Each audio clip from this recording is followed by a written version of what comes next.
Hi, my name is Katie. I am a teacher.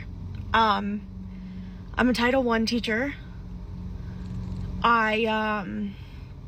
Sorry, crying on the internet is a new low for me, I must say. I have $153,000 of student loan debt. Not all of that was. Did she say she had $153,000 in student loan debt? Oh my God. How do people that teach in our institutions have a minimal ability to be able to make sure that they don't have so much student loan debt, Les?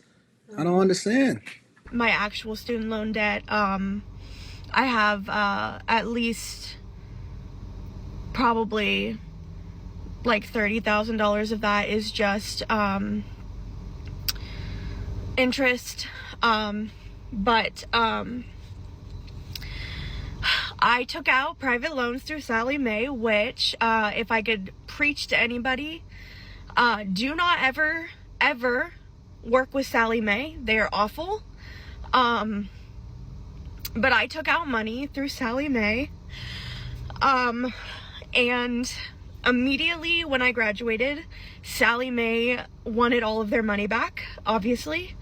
And I'm not stupid. Like, I knew going into it that Sallie Mae, that I had to pay that money back, and I understood that.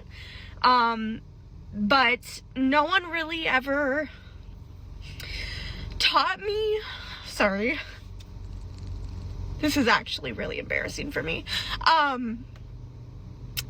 No one ever really taught me how this stuff works. How debt works, how, student loans work.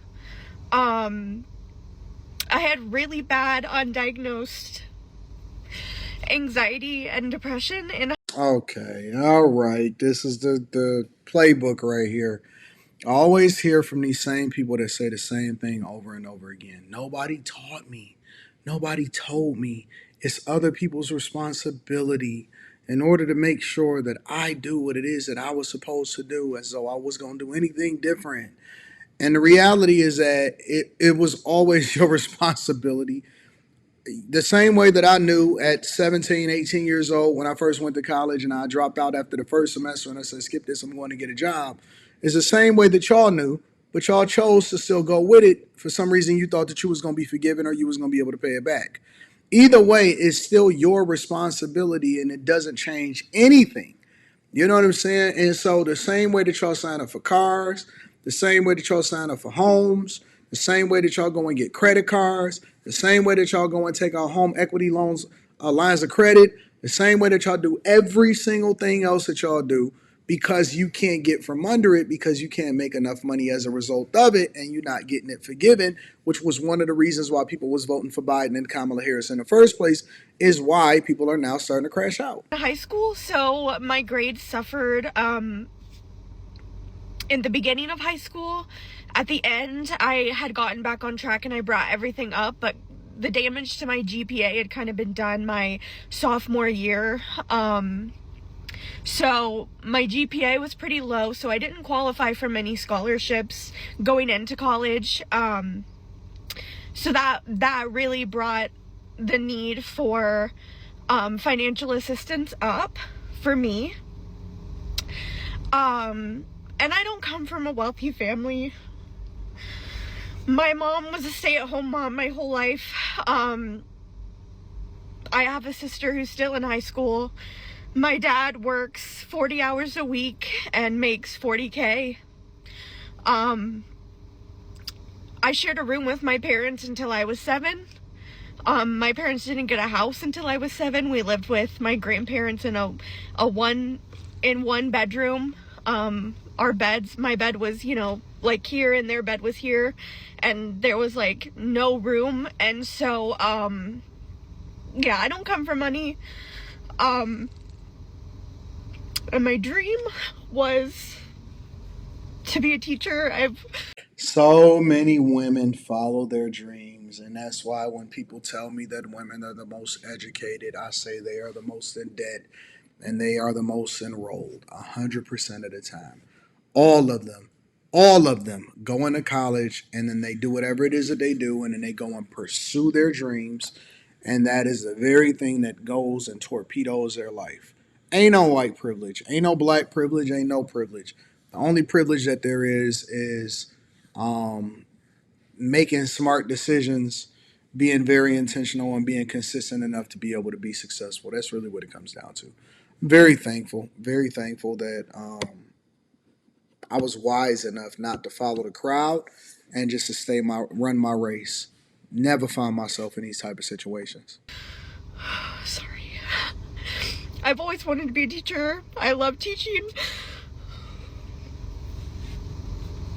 I'm passionate about it. I love getting to watch my students grow and getting to come in every day and see them and know that I'm making a difference in their lives. It is the best thing in my life. But kind of going back to the point, Sally Mae was not getting enough money from me because my total of loans was so high. She had at least $120,000 in loans in order to be a teacher, bro. To be a teacher. When I graduated, even on their low income plan, I would have had to pay $8,000 a month, which is not possible for, I don't think, 90% of the American population. She bought a education, Jesus, for the equivalent of the cost of a house, a small house somewhere. I seen a condo go for that much. I seen a condo go for that much. Never, no way you could ever get me to sign up for that. So for me, I was paying what I could a month. I was making monthly payments. They just weren't very high at all. And I called I've never Sally Mae heard of any student loan place requiring you to pay $8,000 a month on $120,000.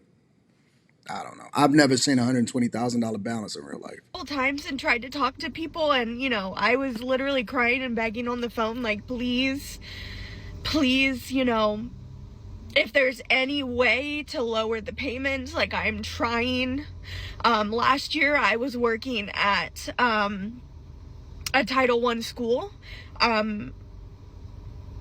We had no money. I was barely making enough money to pay my bills, let alone to add to my already high bills, student loan debt. So for me, I was paying as much as I could every month. Well, Sally Mae didn't like that, so they sold my debt off to a company. So a company purchased all of my debt. That's normal. And Sally Mae closed my account, and I was not aware that a company bought my debt. When I kept trying to log into Sally Mae to make payments, I was just getting nothing, like, you have no loans. And I was like, obviously I knew something was wrong, but I was like, I don't understand what's going on.